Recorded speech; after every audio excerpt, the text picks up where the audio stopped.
बिस्मिल्लाहिर्रहमानिर्रहीम। अस्सलाम वालेकुम। आज का हमारा टॉपिक है सेल वॉल। पहले हमने सेल में मेम्ब्रेन पढ़ ली है, अब हम पढ़ेंगे सेल वॉल। सेल वॉल क्या होती है? जैसा कि नाम से जाहिर है, वॉल ये हमारे पास रिजिड होगी, रिजिड स्ट्रक्चर होगा, ठीक है, सख्त होगा।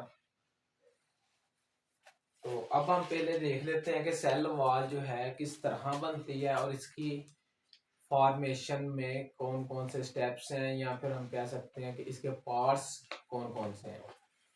तुम जानते हैं हमारे पास जो सेल है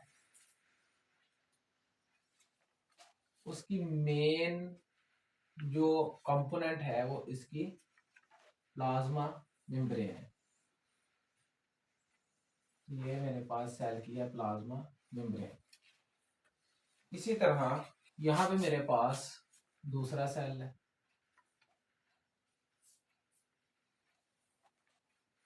और ये उसकी प्लाज्मा मेम्ब्रेन है। तो हमारे पास सेल वॉल जो है एनिमल सेल के अंदर कभी भी मौजूद नहीं होगी। सिर्फ और सिर्फ ये हमारे पास मौजूद होती है प्लांट सेल्स में, फंजाई के सेल्स में हमारे पास मौजूद होती है। कुछ प्रोकैरियोट्स हैं, कुछ हमारे पास एल्गा के ग्रुप भी हैं जिनके पास सेल वॉल मौजूद होती है। तो बेसिकली हम यहाँ पे सिर्फ प्लांट के सेल की स्ट्रक्चर बना रहे हैं और उसी की सेल वॉल को फिलहाल अभी डिस्कस करेंगे। तो हम जानते हैं कि प्लांट का जो सेल है उसमें एक वैक्यूल होता है और बड़ा वैक्यूल होता है, लार्ज वैक्यूल, जिसकी वजह से हमारे पास न्यूक्लियस जो है सेल का वो प्लाज्मा मेम्ब्रेन की तरफ मूव कर जाता है। ये हमारे पास न्यूक्लियस है। इसके अलावा दूसरी ऑर्गेनेल्स भी होंगी, जैसे हमारे पास एंडोप्लाज्मिक रेटिकुलम है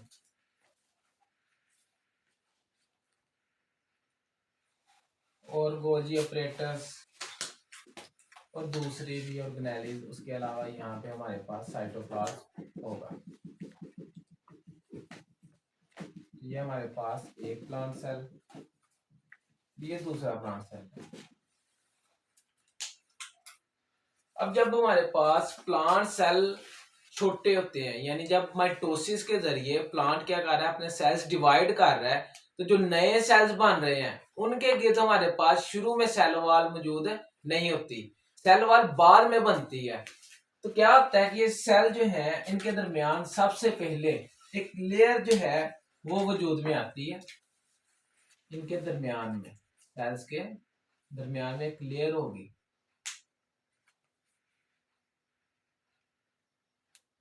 जो कि पैक्टिक मटेरियल की बनी होगी, जो कि एडहेशन के लिए इस्तेमाल होता है। पैक्टिक मटेरियल है हमारे पास चीजों को जोड़ने के लिए इस्तेमाल होता है, जिसकी ये लेयर बनी होगी। क्योंकि सेल के दरमियान है, यानी दो सेल्स के दरमियान में है, मिडल में है और पर्दानुमा है, एक पर्दे की तरह, एक मेम्ब्रेन की तरह।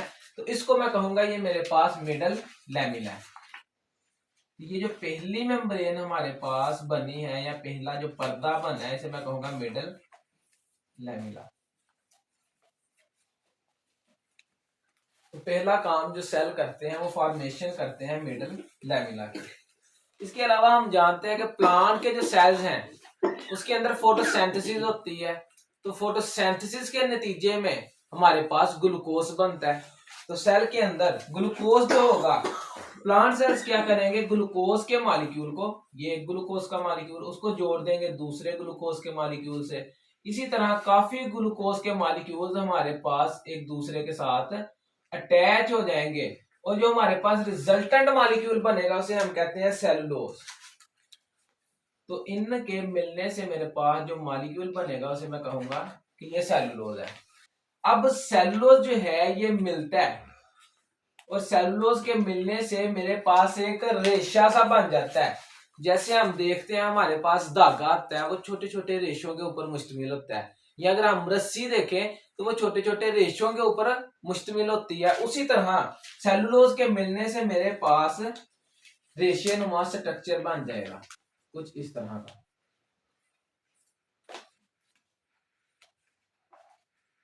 ये देखो, ये इसके मिलने से मेरे पास रेशियोनुमा स्ट्रक्चर बन गया है। अब ये जो है मेरे पास स्ट्रक्चर, ये क्या करेगा, ये मिलेंगे मुख्तलिफ स्ट्रक्चर। अब क्योंकि ये छोटे हैं, बहुत माइक्रो हैं, बहुत छोटे हैं, इसीलिए मैं इन्हें कहूंगा कि मेरे पास माइक्रो फाइबर्स हैं या माइक्रोफिब्रिल्स मैं इन्हें कह सकता हूं। और इनके मिलने से मेरे पास माइक्रोफिब्रिल्स या माइक्रोफाइबर्स के मिलने से मेरे पास एक और धागा बन जाएगा। जैसे रस्सी रेशों से मिलकर बनी होती है छोटे छोटे धागों से, उसी तरह माइक्रोफिब्रिल्स के मिलने से मेरे पास एक फाइबर बन जाएगा। अब जिस तरह हमारे पास हमारा कपड़ा होता है, तो कपड़े के अंदर बेसिकली धागे होते हैं, तो धागों को बुना होता है।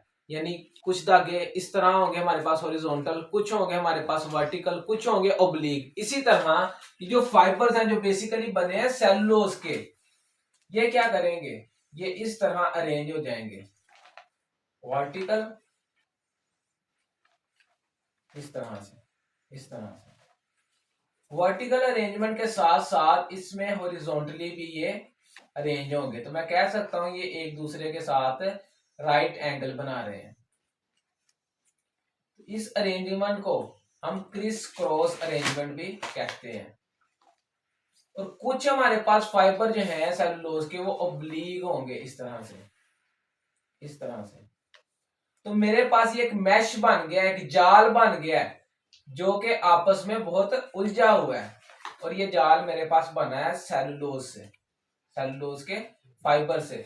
अब इसको मजबूत करने के लिए सेल क्या करते हैं, इसके अंदर ऐड कर देते हैं हेमीसेलुलोज को और पैक्टिन को। अब ये चीजें सेल ने क्या की हैं, ये सेलुलोज जो है इसको बनाया और इसको अपने अंदर से सेक्रीट किया, और इसके सेक्रीशन से हमारे पास ये स्ट्रक्चर जो है वजूद में आया, जिसके अंदर सेलुलोज है, हेमीसेलुलोज है और पैक्टिन है। उसकी वजह से सेल के बाहर जो है एक मेम्ब्रेन बनेगी जो कि मुश्तमिल होगी मेरे पास सेलुलोज के ऊपर, हेमीसेलुलोज के ऊपर, और इसके अलावा मेरे पास ये मुश्तमिल होगी पैक्टिन के ऊपर। तो ये देखें, ये मेरे पास एक वॉल टाइप स्ट्रक्चर बन गया या एक मेम्ब्रेन टाइप स्ट्रक्चर बन गया। इसी तरह इस सेल ने भी ये मेम्ब्रेन सेक्रीट किया, ये वॉल जो है सेक्रीट की है। यूं इस वॉल को, ये जो अब सबसे पहले बनी है यानी मिडल लैमिला के बाद सबसे पहले जो हमारे पास वॉल बनी है, इसे हम कहते हैं ये प्राइमरी वॉल है, प्राइमरी वॉल यानी पहले बनी है। और किससे पहले बनी है, उससे पहले जो इसके बाद वॉल बनेगी, इसीलिए हम इसे कह रहे हैं कि ये मेरे पास प्राइमरी वॉल है। तो कुछ हमारे पास प्लांट्स हैं, जैसे हमारे पास हर्ब्स होती हैं, हम पालक खाते हैं, उसके अलावा हमारे पास पुदीना है, धनिया है। तो इनकी जो हमारे पास सेल्स होते हैं उनके पास सिर्फ प्राइमरी वॉल होती है, ना कि सेकेंडरी वॉल। तो सेकेंडरी वॉल जो है हमारे पास उन प्लांट्स के सेल्स में होती है जिन्होंने वुडी स्ट्रक्चर बनाना होता है। तो इसका मतलब हुआ कि प्राइमरी वॉल के नतीजे में जो सेकेंडरी वॉल बाद में बनेगी वो ज्यादा सख्त है। इसी वजह से जो प्लांट जिनके अंदर, जिनके सेल्स के पास सेकेंडरी वॉल है, वो ज्यादा रिजिड होते हैं, वो ज्यादा स्ट्रॉन्ग होते हैं। तो यहाँ पे कुछ सेल्स, यहां तक तो हमारे पास जो हर्बेशियस प्लांट्स होंगे उनके पास सिर्फ प्राइमरी वॉल होगी, लेकिन जो हमारे पास वुडी प्लांट्स हैं यानी ट्रीज वगैरह हो गए हमारे पास, क्योंकि उनके पास वुड है, वो रिजिड स्ट्रक्चर है, तो इनके सेल क्या करते हैं, एक और किस्म की वॉल को सक्रिएट करते हैं जिसे हम कहते हैं सेकेंडरी यानी बाद में बनी है। तो यहाँ पे ये सक्रिएट करेंगे सेकेंडरी वॉल इस तरह से। तो ये बहुत रिजिड होती है। क्यों रिजिड होती है? क्योंकि ये जिन चीजों से मिलके बनी है वो हमारे पास बहुत रिजिड है। तो ये मेरे पास यहाँ पे सेकेंडरी वॉल जो है बन जाएगी। इसी तरह यहाँ पे मेरे पास सेकेंडरी वॉल बनेगी और ये सेल जो है बहुत रिजिड हो जाएगा, बहुत सख्त हो जाएगा। तो हम देख सकते हैं कि हमारे पास आलमंड यानी जो बादाम है उसका जो कवरिंग होती है उसकी वो बहुत सख्त होती है। अखरोट जो है उसकी कवरिंग बहुत सख्त होती है। इवन का वुड हम देख सकते हैं, उसमें हमने अगर कील लगाना हो तो हम हैमर का यूज करते हैं और उसके लिए काफी फोर्स लगाते हैं। इसका मतलब सेकेंडरी वॉल जो है सेल को यानी प्लांट सेल को बहुत रिजिडिटी देती है, बहुत स्ट्रेंथ देती है। इसका मतलब ये उसको प्रोटेक्शन भी देती है, ठीक है। और रिजिड है तो शेप भी देगी, जाहिर सी बात है, कोई ना कोई शेप। तो ये जो बाद में हमारे पास वाल बनी है, ये वाल जो है कुछ हमारे पास यहाँ पे मॉलिक्यूल्स हम कह सकते हैं, जैसे हमारे पास लिग्निन, ठीक है। लिग्निन के अलावा हमारे पास क्यूटिन, वैक्सीज, इनऑर्गेनिक सॉल्ट्स,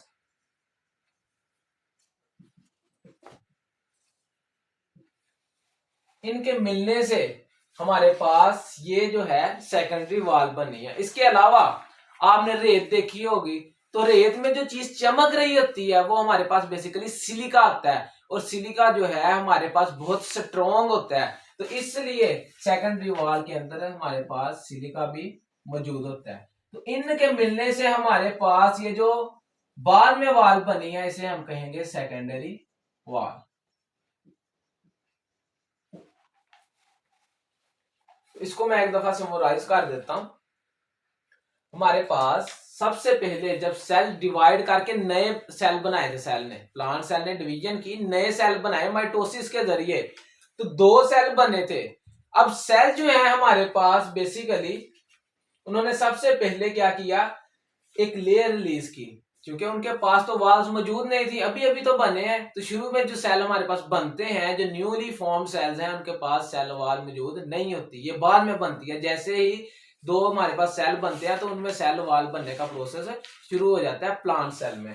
तो ये सेल क्या करते हैं, हमारे पास यहाँ पे पेक्टिक मटेरियल की एक लेयर बना लेते हैं जिसे हम कहते हैं मिडल लैमिला, जो कि दरमियान में है और सेल्स को आपस में जुड़ने में मदद देती है। मैं ये कह सकता हूं 2 प्राइमरी वॉल्स के दरमियान मिडिल लैमिला मौजूद है, या 2 प्राइमरी वॉल्स को कौन जोड़ रही है, मिडल लैमिला, या 2 मुख्तलिफ सेल्स को कौन जोड़ रही है, मिडल लैमिला।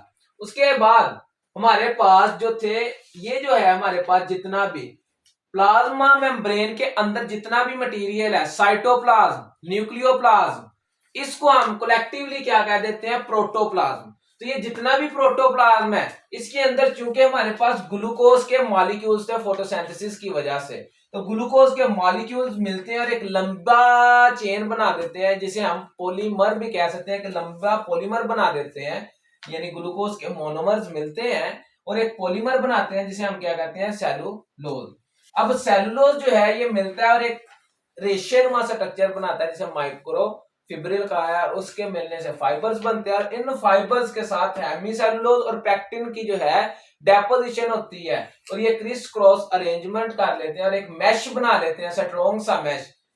इस मैश को हम कहते हैं कि इसी से हमारे पास प्राइमरी वाल बनेगी। तो बेसिकली जो प्राइमरी वाल है वो सक्रिएट किसने की, सेल के प्रोटोप्लाज्म ने। और इसी तरह सेकेंडरी वाल भी हमारे पास सेल बनाते हैं किसके थ्रू, सिलिका की डेपोजिशन करते हैं, लिग्निन की करते हैं, क्यूटिन की करते हैं, कुछ वैक्सीज होती हैं और इनऑर्गेनिक साल्ट्स होते हैं। वैक्सीज हम जानते हैं कि हमारे पास लिपिड जो होते हैं उन्हीं की कैटेगरी में से हैं, क्यूटिन भी उन्हीं की कैटेगरी में से है। लिग्निन बहुत सख्त मटेरियल है जिसकी वजह से ये बहुत सख्त हो जाते हैं हमारे पास सेल।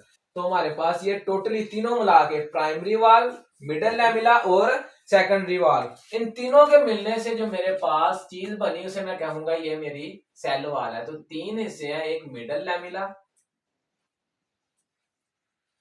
दूसरी जो चीज है वो मेरे पास प्राइमरी वाल,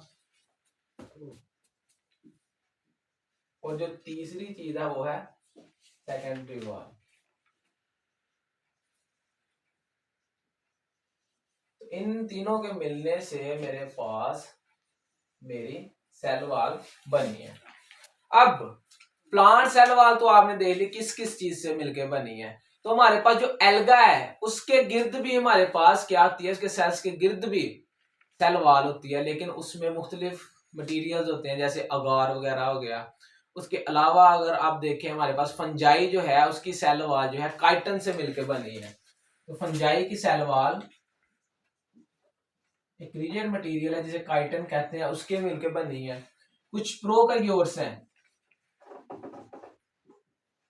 उनके गिर्द जो सेल वॉल है, तो उनकी जो सेल वॉल है यानी प्रोकैरियोट्स की, वो हमारे पास एक खास मटेरियल से बनी है जिसे हम कहते हैं पेप्टाइडोग्लाइकन।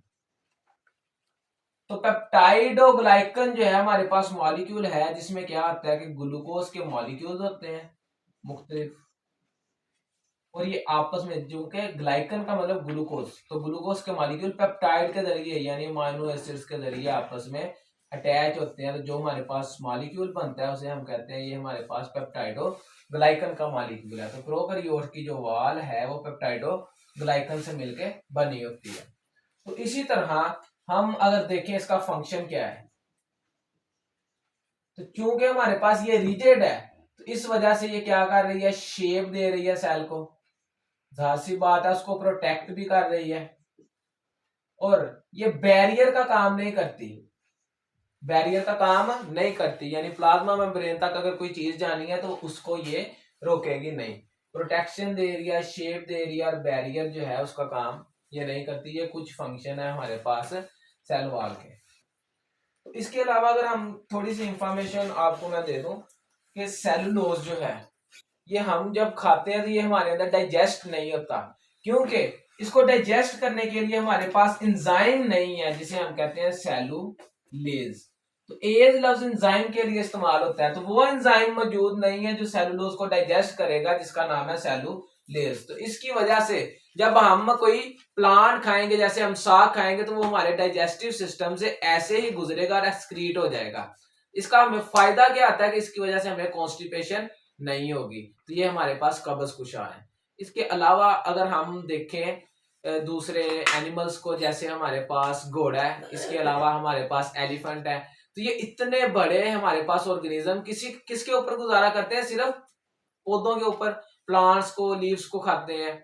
तो वो जाहिर सी बात है सेलुलोज को खा रहे हैं, और सेलुलोज वो मॉलिक्यूल है जिसमें ग्लूकोज बहुत ज्यादा अमाउंट में पाया जाता है। तो उनके डाइजेस्टिव ट्रैक्ट के अंदर बैक्टीरिया मौजूद होते हैं जो क्या करते हैं कि सेलुलेज एंजाइम जो है उसको बियर करते हैं, वो रखते हैं। तो वो क्या करते हैं कि सेलुलोज को तोड़ते हैं सेलुलेज एंजाइम के जरिए, और जो एनर्जी मिलती है यानी ग्लूकोज मिलता है वो उन ऑर्गेनिजम्स को दे देते हैं, और वो इन रिटर्न उनको शेल्टर दे रहे होते हैं। तो ये था आज का हमारा टॉपिक। उम्मीद है आपको समझ आई होगी। अच्छी उम्मीदों के साथ इजाजत लेता हूँ। अल्लाह।